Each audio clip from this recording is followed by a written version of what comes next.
Welcome to the Lean Podcast, where empowerment and alignment come together.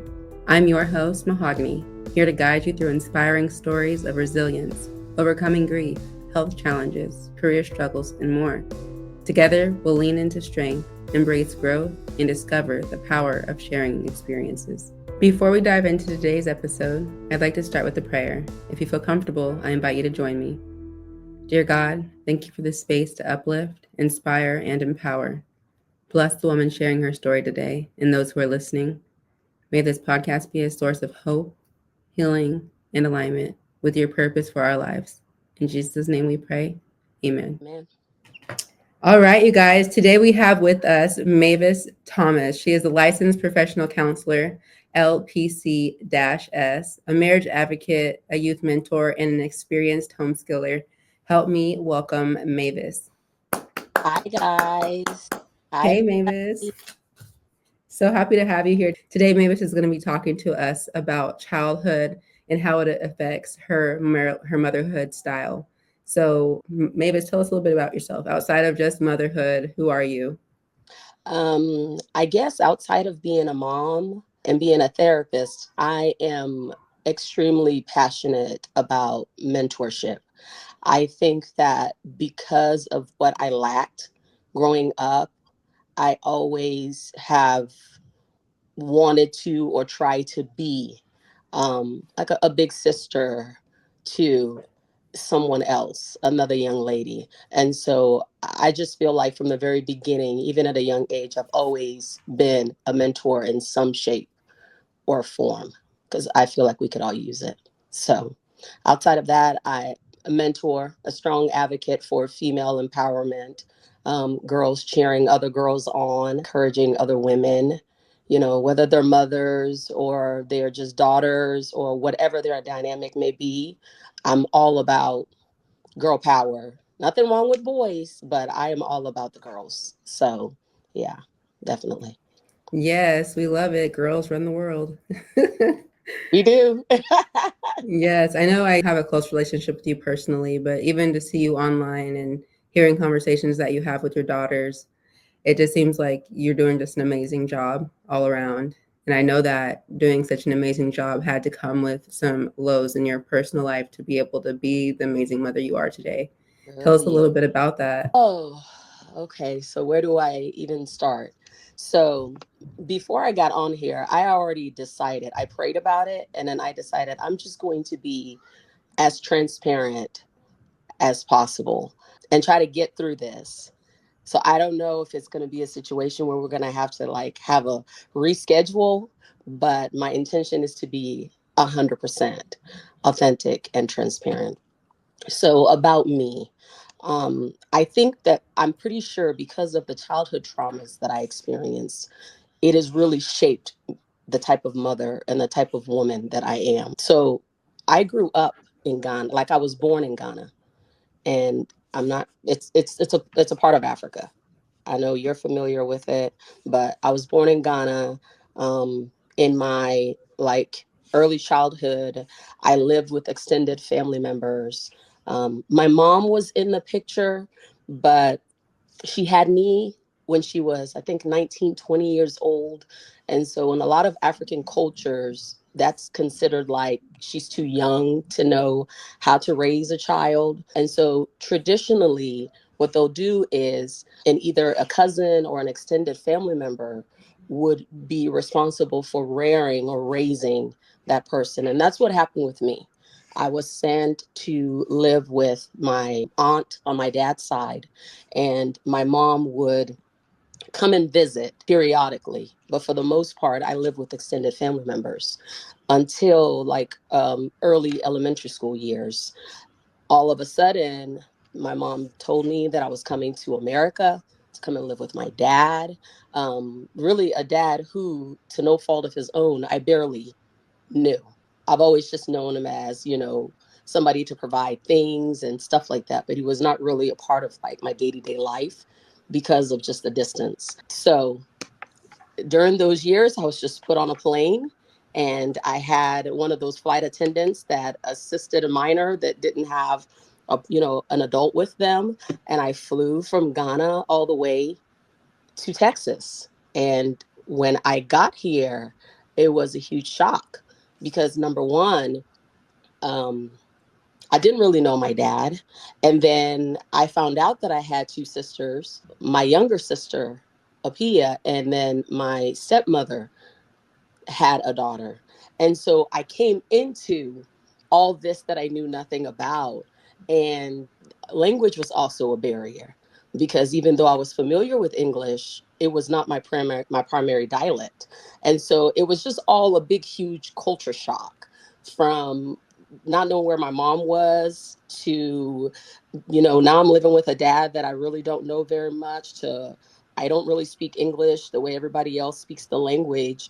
And I think that my dad truly felt that he was doing the right thing by 100% entrusting my stepmother to guide me and to oversee my transition as how I got acclimated to America. And that experience was horrific. I mean, I think that's the only way that I can use to describe it. Horrific. From you are no longer going to eat the foods that you are used to you're not nobody's going to speak your language to you anymore in the house because it's important that you speak English. I went from a place where I knew everything to all of a sudden I don't know anybody, and it was sink or swim. And so I think because you know me personally, you've come to realize that I'm not one to back down from a challenge. And so I literally taught myself English in 6 months because I wanted to be able to communicate. But what I realized started happening was, I guess my dad and my stepmother, the relationship was not a good one. And so her frustrations, instead of her to take it out on him, she would wait until he would leave and I would be on the receiving end of the frustrations. It was almost like this unspoken expectation of me. I felt like I was not here to be treated like all the other kids. It was more so like, okay, well, now that you're here, and this is not a feeling that I got from my dad. This is a feeling that I got from my stepmom. I just always knew that I was loved different, that there were conditions connected to how I was loved or how I was treated. And so um I guess early on, thinking about it now, maybe that's where some of my people pleasing tendencies came from, because I always wanted to do the right thing to avoid conflict with her. I always wanted to do the right thing to gain approval from her. And it just was never enough. And so I'm just reflecting. Yeah, that's definitely a lot to handle. Remind us, how old were you during those years when you first got here to the US, into when you started noticing the differences? About 9, 10. About 9 and 10. Yeah. Oh my goodness, that was super young. So Yeah. how did you transition into like adolescent and then your preteens and things like that in that household? Did you stay there with your dad and stepmom throughout high school? And there's no shame in my story, because I feel like everything that happened to me made me who I am. And so I've made peace with it. I stayed in that household until there was a very violent altercation that took place. Um, because my dad was always such a provider and outside of the home, busy working, a lot of times when he would come home and he would notice that there was a bruise or a cut or I was injured or something, whatever I would relate to him as what happened to me, he would bypass it and go with what his wife would say as to what happened to me. So for so long, the physical abuse that I was enduring was not being taken seriously until there was one particular incident where it happened in his presence. And I mean, I'm not ashamed to say it. We had child protective services in our home. And the reason why was because of me, because there were so many incidents of, I mean, just me being abused. If she was upset with him, I got it. From, hair being pulled out in clumps to, cigarette trays being thrown at you to, being made to eat food that you've just vomited. I mean, it's horrific is an understatement. But looking back, I wouldn't change anything because it has really truly made me such an attentive mom, such a loving and caring mom. I would not. I think because I know what it feels like to not have it. Even if it was not my biological mom, I just feel like mothers should be maternal and nurturing, and I did not get to experience that. And this is not bashing her. God rest her soul. She's passed because, through her, I have a sister, but I do still have to tell my truth. Absolutely. Yeah. Absolutely. Got to tell our truth. Because even though people have done things to us, if, they're still living, maybe they don't know or they don't understand what they did exactly and how it affected us unless we speak up about it and let them know, Yeah. let people know. And we really appreciate you for being vulnerable and sharing with us. Yeah. So at what point did you start to be able to start your healing process from enduring that? I discovered church. And that's not to sound cliche-ish. I discovered church, and girl, that was the best thing that happened to me as a kid. Um, I grew up in Richardson, Texas. And so as a kid, I remember that there used to be a youth ministry bus that would come through the neighborhood and pick up kids. And so Monday through Friday, my life at home, because my dad was not there, I literally was walking on eggshells. It was, how can I please this person so that I don't get hit or so that this doesn't happen? Now, mind you, a lot of this was happening when my sister was very young. So she's heard the stories, but she only remembered bits and pieces of it. And I remember the bus would always come through the neighborhood. And the lady, her name, she's passed since then. She would come and knock on individual doors. And this one particular day, she came and knocked on our door. And my stepmom opened the door and was like, okay, how can I help you? She says, yes. And, we're just in the neighborhood. We're from Prestonwood Baptist Church. I'm here to just come and, take any kids that want to go to church. We'll provide transportation. We'll feed them. We'll bring them back.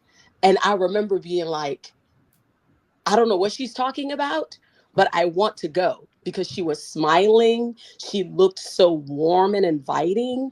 And my stepmom turned around and was like, okay, y'all can go. Best thing ever.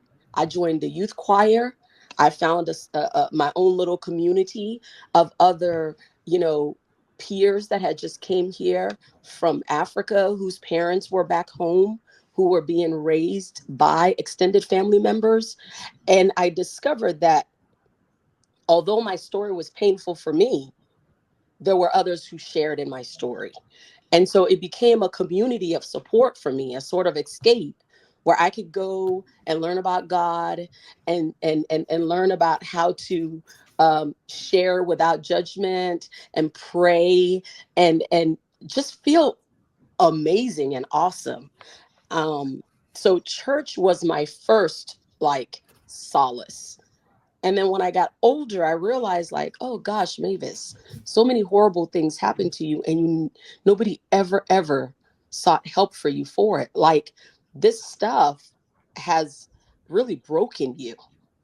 For the longest time in my life, Mahogany, I was walking around feeling like literally like a broken crayon. And now I understand that people say, oh, broken crayon, still color. Bump that. As a kid, you don't understand that it's still colors. All you see is that I'm broken. This is broken.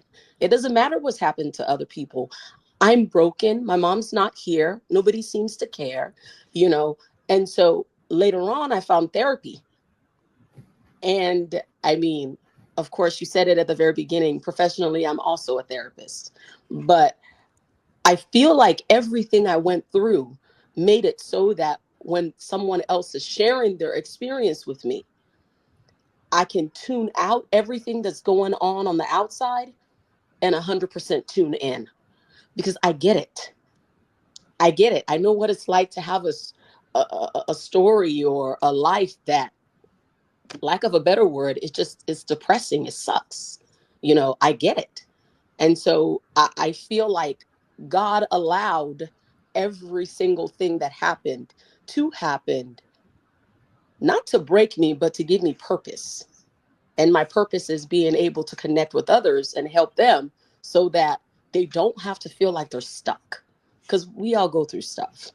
So, church when I was little, and then therapy when I got older. Church is still there, but I mean, I'm just being for real. I was heavy on the church stuff and the sing. Man, Yeah. I love how you found an outlet somewhere you can go and they could just pick you up and take you. You don't have to rely Oh, on I your agree. stepmom or anyone to have to get you there. And then that you found a community of other people who had been removed from their parents or, displaced from their parents to be raised by a family. So Yeah. that's really cool. Do you stay in touch with any of that support system you had back then? Yes. Yes. I am, one of them, very, very well. Princess. Okay. Yeah. A friend that I have had, oh gosh, since we were both like 9, 10, maybe. Yeah, about 10. Not sure. But we've locked in with each other. And I mean, she's a friend, but she's more like a sister. And I think because of our journey, it doesn't matter how present we are in each other's current lives, there's always a soft spot for her. Little Mavis always connects back to, you know what I mean? Mm-hmm. So I love that so much. How do you feel like the way that you were parented has affected you as a mother today? I feel like a lot of the physical, verbal, emotional, and even sexual abuse that I went through, I feel like a lot of it would have been avoidable if I had um, guardians that were attentive. Um, I think a lot of it was because of being left in neglectful supervision, to be honest. And it shaped me because anybody who knows me as a mother knows that in the best way, I am obsessed with my kids. That's it. Yeah, I'm obsessed with my kids. I remember when I was little asking God to give me somebody who really loves me. And I remember the first time that I held my eldest daughter, I was hooked. I was hooked. And all I've tried to do, and I hope that I'm successfully doing it, is just safeguard her and her sister and not coddle them, but just pour every ounce of attention and love and support and encouragement and just being present that I yearned for so bad when I was young. And so I feel like through them, God has given me an opportunity to really reparent myself, you know, seeing that it is possible to be there, that it doesn't take very much to hug and kiss and care and just allow your child to have a voice.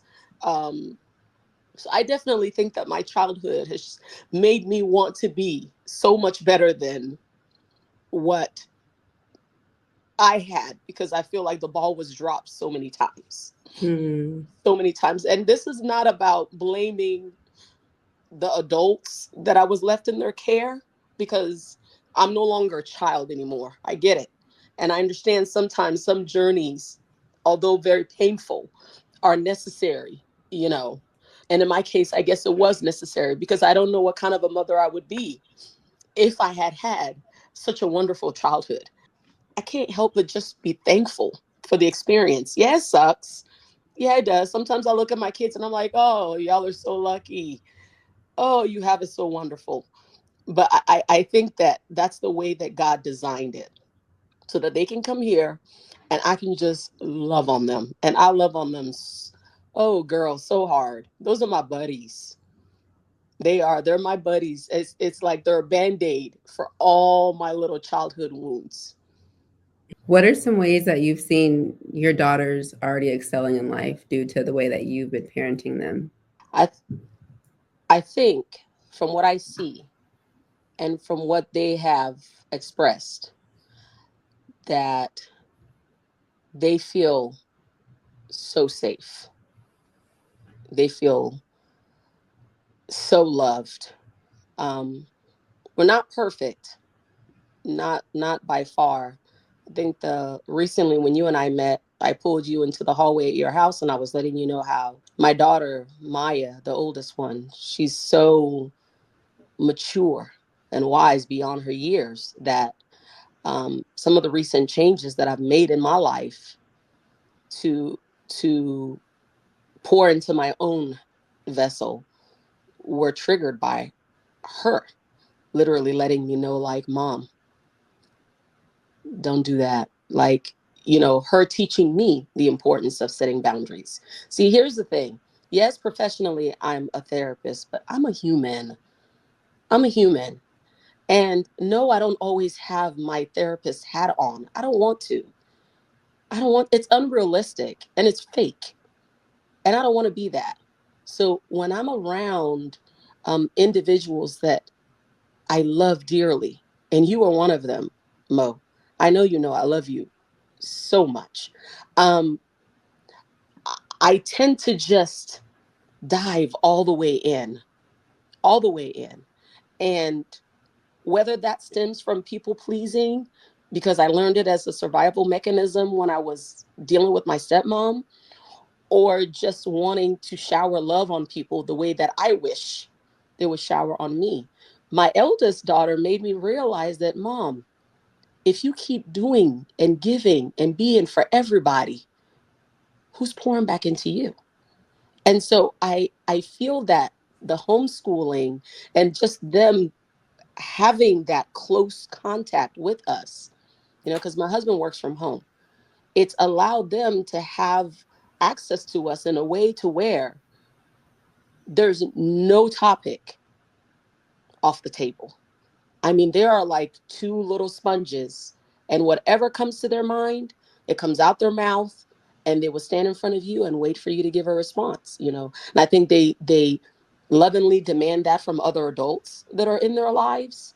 I've heard from other adults that, oh gosh, your kids are just they're amazing, they're so well behaved, and this and that, and I'm just like, they're at home seeing us, well, seeing their mama just mirror just vulnerability.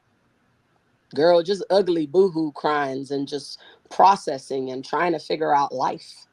And so I think they're learning by watching, and realizing, mama, I don't want to be like that when I get older, you know? So, I tend to think that the homeschooling thing has helped them a lot.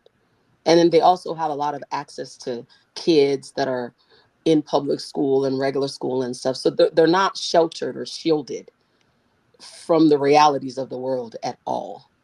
Um, they're very much included in everything. It's just that their learning is at home.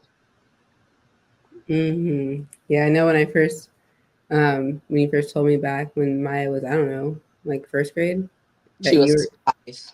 yeah, kinder, that you're going to start homeschooling. And I was like, whoa, wow, let me know how that goes. And now she's like about to graduate and start college early. And it's amazing to see Yeah. how they can fast track. But I love how you do it where they still get exposure to the world and friends and groups and not just completely be shut off from the world. Yeah. I love the way that you do it. Thank you. What is some advice you'd give to a mother right now who is trying her best to be a good mother, but her past childhood is tormenting her and leading her down a path of motherhood that she wouldn't want for herself? I would tell her, honestly, to focus on, if now, is this a mother who has a relationship with God? Mind you, not everybody, some people are just spiritual. Mm-hmm. So it just all depends. If this mother has a relationship with God, I would encourage her to shift her focus from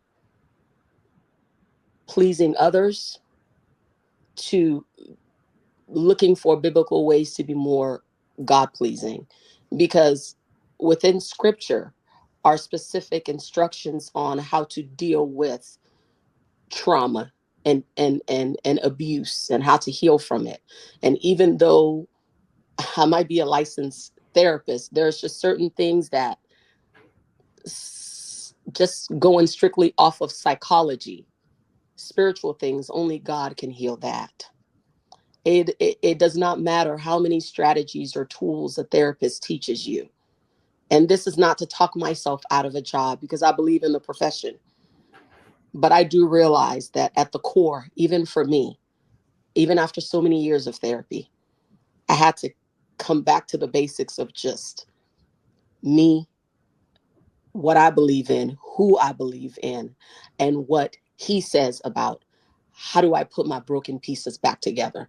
And if I can't put them back together, how do I still, back to the crayon analogy, color and still have a picture that looks beautiful to me, you know? And so I would encourage that mother to shift their focus from going more inward and being more spiritual. If they're not a Christian, just be more spiritual, go more within and stop going out of their way to please other people because doing that, oh gosh, it just comes with so much negativity. It's That reminds me of the Superwoman cape. And yes, do you remember when I told you that I took mine yeah, off? I remember when you told us you took it off, and I was just Yes, amazed, I like, oh took that thing wow. off. Girl, I was sick of Share, that. right. Share with us a little bit to our audience about what the Superwoman cape is and how you take that off and why you should take that off. So I realized for me that I was overcompensating for what I felt I did not have. And so I, uh, it sounds so bad to say, but I formed this idea in my mind that if I just became superwoman and I was great at everything and was there for everyone, eventually somebody will notice. And girl, that cape got tiring and exhausting. My hair started falling out in clumps because what I was doing was I was literally sinking and drowning, but giving the life raft to others with the hope that they'll notice that I was drowning. Like, then it made a lot of sense. Because, I mean, the cape is cute, but it doesn't hide all the mess that's going on that I was trying to distract myself from. And so I think we all wear it, don't you? Mm-hmm. I be having mine on sometimes, and I have to think twice. Like, wait, what am I doing? Put that down. Because it's not cute. It's not cute. And I don't know who told us that we should be super anything. The only person that I expect supernatural from is the creator. Beyond that, no. I took that off. Girl, I think, where were we, in Olive Garden? I took that thing Mm-hmm. off. I'm not, It's exhausting. And then you just walking around just looking tacky and unhappy, you know? No, no, ma'am. Yeah. Right. Yeah. I love that analogy and that like comparison to like taking it off because sometimes I catch myself still trying to put it on. Then I'm like, wait, who do you think you are? Like, you don't have to do all that. Because when you wear it, it makes everybody think that you have it all together and you don't need anything. And you could be drowning emotionally, you could be drowning mentally. There's so much that could be going on with you. But when we put on this, because that's what the cape is, it's a mask. When we put on this mask, this fake facade that everything is fine, and then we wonder why our world is internally falling apart and everybody else around us is still asking more from us. It's because you got the daggone cape on. Take it off. I did. Mm-hmm. I still try to put that techie thing back on once in a while. But look, my girls would tell me, Mom, what are you doing? Okay, fine. But yeah, I mean, we all do it. I think it's like a programming. Yeah, especially if your childhood was traumatic. It's like Yeah. you feel like you got to be that person. Yeah. But, I don't want to be my own tormentor. What are the steps to taking off the Superwoman cape? I think you have to, and I've said this to you before, I think you have to really point the finger at yourself and do some self assessment. You have to really, really just get down to the bare bones and look at where you are in life, what's going on with you, remove all the distractions. I know for moms, it's so hard for us to do because we've got to take care of this person, we've got to do this, we've got to do that. But you know what? And you've heard me say this before, nothing changes if absolutely nothing changes. If you don't do something different for yourself, it's the same thing that keeps going, you know. And you have to forgive. You have to forgive. If your trauma is connected to people who are still in your life in some way, maybe you have children with them, maybe they're your parents, whatever it is, you know, you have to forgive. This is why I mentioned spirituality. If you're not a Christian, even just being spiritual, forgiveness is not letting the other person off the hook. It's not. It frees you from carrying that load so that when you do have those flashbacks, when you do have those memories of the horrible things that happened to you, you can process it, you can make peace with it, and you can use it to your advantage. And I mean, I find for me it's the quickest way to get out of feeling like I'm a victim, you know, because that sucks. Who wants to be a victim? It sucks. And it's been the biggest source of me having issues with anxiety and depression in my older age, trying to ignore that these things that happened really happened and they still affect me, you know, keeping it to myself, thinking that they just go away until something happens. And then it's like, as my husband says, what's your problem? Like, why are you blowing it out of proportion? And it's like, well, I know you don't know, but I know, you know. So it's just forgive, learning to forgive. Forgive others who've hurt you and forgive yourself for holding on to it so long, because if the abuse is no longer taking place, you holding on to it gives it power. Yes. Yeah. That's some good stuff. They're gonna feel like they just were in a therapy session when they're done listening to Ah, this. girl, I'm talking to myself too. I told you I'm living it now. I'm living it now. I love it so much. And just to wrap us up, what has been one of your biggest takeaways from your childhood that you've been carrying with you throughout your own life? Be the change that you want to see. Be what you want to see. Love in a way that you wanted to receive love. Care in the way that you wanted to be cared about. You know, really focusing on mirroring what I want to see and not tolerating um, mistreatment from anyone in any kind. Now, that one took me a long time, you know, learning to be comfortable with saying goodbyes. And I don't mean goodbyes to people who have passed, like as in they're not living anymore. I'm talking about sometimes saying goodbye to people who are still living, but you can tell that that's not where God wants you to be. That's not like your purpose has been filled and it's time to move on, but you're still holding on. Um, learning to be at peace with letting go and trusting that ultimately, I mean, God gets the glory out of everything, even when it doesn't make sense. Even when it doesn't make sense. I'm still in it. A lot of it still does not make sense. But it's just one foot in front of the other. Okay, God, you took me through it when I was a kid, and I'm still here. And it made me an awesome mom. Not saying that I am grateful for problems, but hey, maybe problems are not so bad if I can find the purpose in it. So my perspective has changed. with every situation, my perspective changes. I love that. Be the change you want to see. And you're definitely a walking example of that. Well, Mavis, we appreciate you so much for getting on here and we love you so much. Where can the people find you and what services are you currently providing?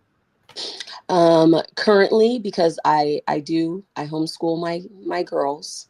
I do home visits depending on the circumstances.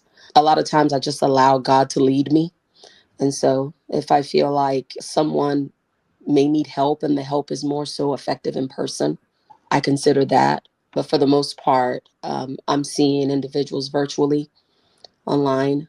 They can go to www.sankofatherapy.org to book an appointment. I've been told that sometimes there's no available spots. Please just kind of give me a call and let's see if we can work out something. I'm just a mom out here momming that just happens to have some, therapeutic tools. And so any mom that could use them, any sister that's not a mom that could use them, you know. So Well, give we me a call. appreciate that. Yeah. Everyone, make sure to check out the show notes and you can find out more details on how you can find Mavis Thomas as a therapist and mentor if you're still offering those services, because everyone needs a Mavis in their life for sure. Well, Mavis, we really appreciate it. I appreciate you for getting on here, being one of my first couple episodes to drop on the Lean podcast. Everything you've shared with me throughout the years is invaluable, and I just love you so much. Oh, I love you too. But I just, can you edit out the crying and the snottiness and the. I'll see what I can do. All right. Thanks for having me. Thank you for coming. Thank you for tuning into Lean. I hope today's episode left you feeling inspired, empowered, and ready to take on whatever challenges come your way.